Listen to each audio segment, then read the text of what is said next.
Hello dear students, you are most welcome on this Grammar Point channel, SV Grammar Point channel, Swami Vivekananda Grammar Point channel. As you know, जैसा कि आप जानते हैं कि यह educational channel है और यह ग्रामर के जानकारी देने वाला एक चैनल है और यह प्राइमरी लेवल से लेकर के हायर लेवल तक के स्टूडेंट्स के लिए ग्रामर की जानकारी प्रोवाइड करने वाला चैनल है। आपका इस स्वागत पर स्वागत है। You are most welcome.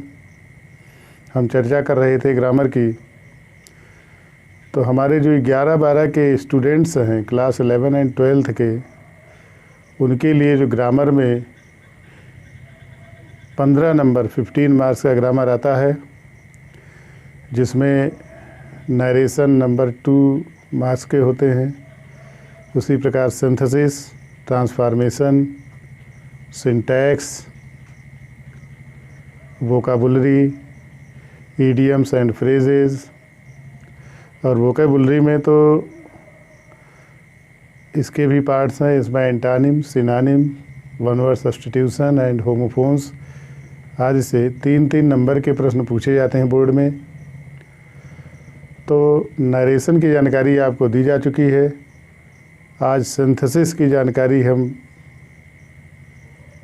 देने का प्रयास करेंगे कि आपको सिंथेसिस की जानकारी दी जाए। तो सिंथेसिस का अर्थ होता है मित्रों संश्लेषण। फोटोसिंथेसिस आपने सुना होगा, प्रकाश संश्लेषण, लेकिन ये केवल सिंथेसिस है। इसका मतलब संश्लेषण है। इसमें सेंटेंसेस को जोड़ने का कार्य किया जाता है। इसमें 2 या 2 से अधिक सिंपल सेंटेंसेस को जोड़कर एक सिंपल सेंटेंस बनाना, एक कंपाउंड सेंटेंस बनाना, एक कॉम्प्लेक्स सेंटेंस बनाना, ये प्रक्रिया आती है इसमें।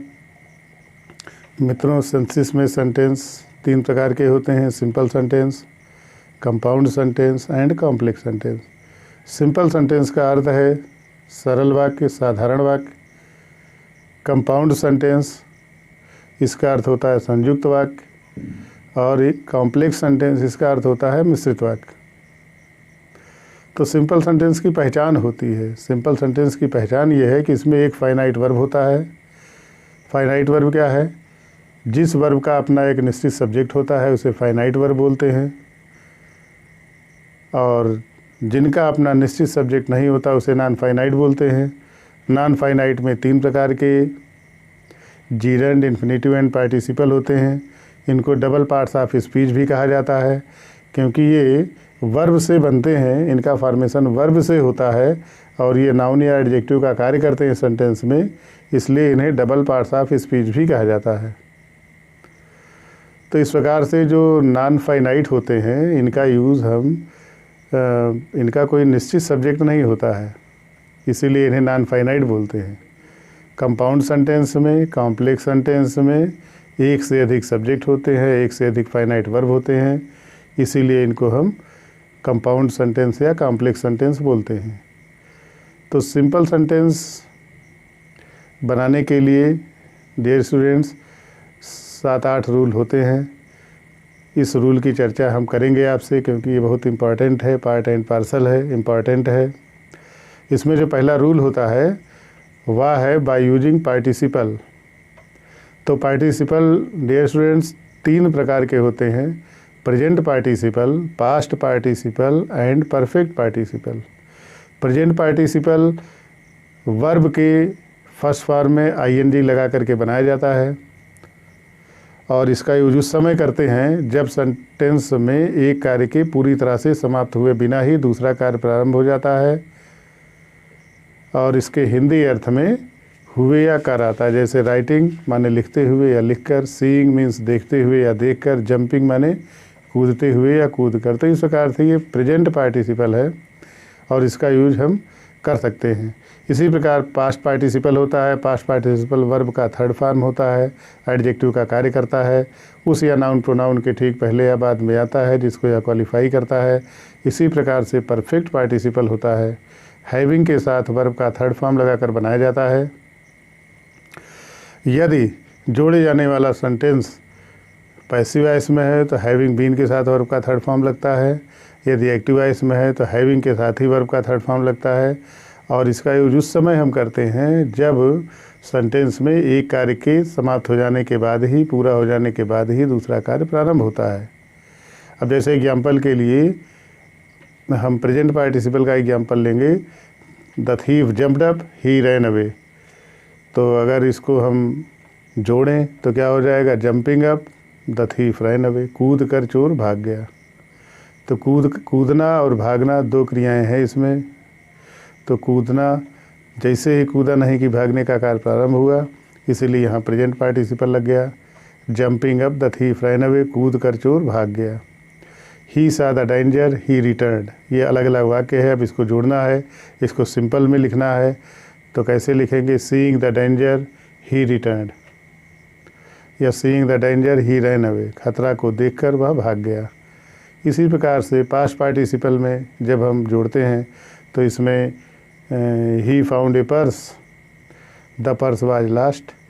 तो इसमें देखिए दो सेंटेंस अलग अलग हैं, सिंपल सेंटेंस हैं दोनों, इनको जोड़ना है और पास्ट पार्टिसिपल का यूज करेंगे। यह वर्ब का थर्ड फॉर्म होता है, एडजेक्टिव का कार्य करता है और उस नाउन या प्रोनाउन के ठीक पहले या बाद आता है जिसको यह क्वालिफाई करता है। तो अगर हम इसको जोड़ें तो बन जाएगा he found a last purse. तो इस प्रकार से इसमें पास्ट पार्टिसिपल का यूज हुआ। I saw a lion the lion was dead, तो I saw a dead lion. इस प्रकार से ये पास्ट पार्टिसिपल हो गया। फिर परफेक्ट पार्टिसिपल का यूज़ करना है।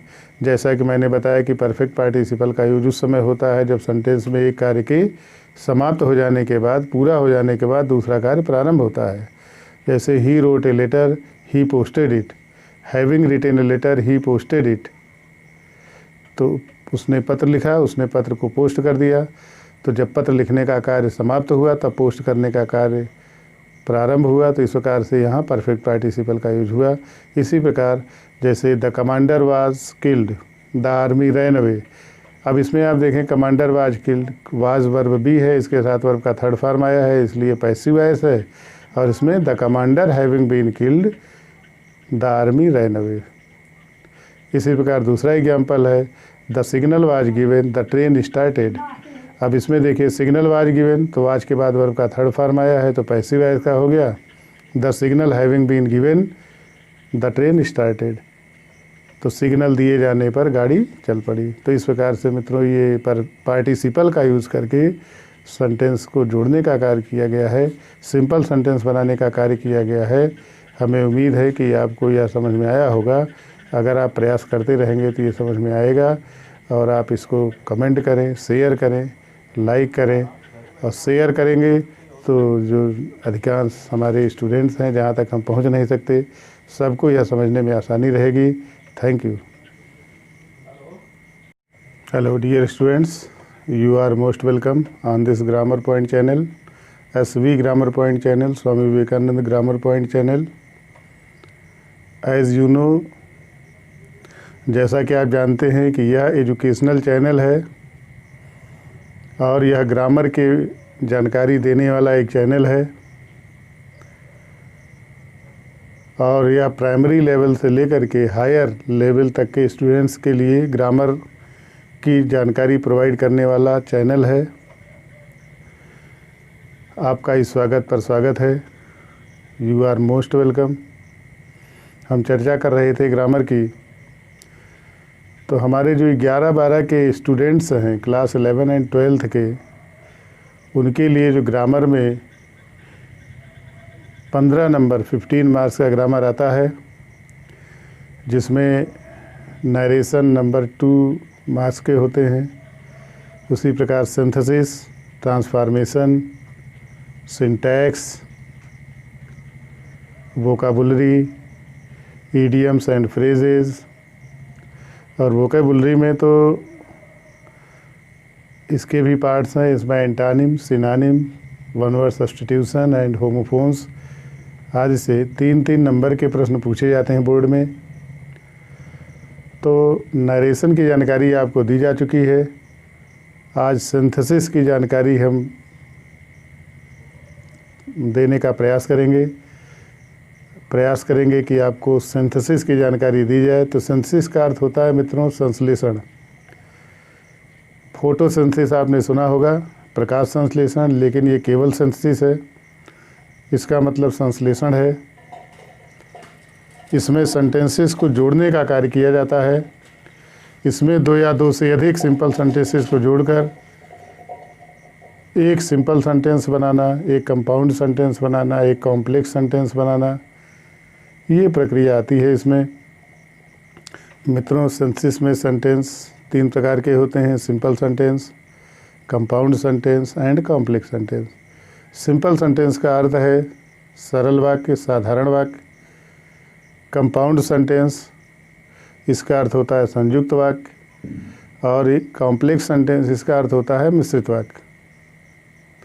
तो सिंपल सेंटेंस की पहचान होती है। सिंपल सेंटेंस की पहचान ये है कि इसमें एक फाइनाइट वर्ब होता है। फाइनाइट वर्ब क्या है? जिस वर्ब का अपना एक निश्चित सब्जेक्ट होता है उसे फाइनाइट वर्ब बोलते हैं, और जिनका अपना निश्चित सब्जेक्ट नहीं होता उसे नॉन फाइनाइट बोलते हैं।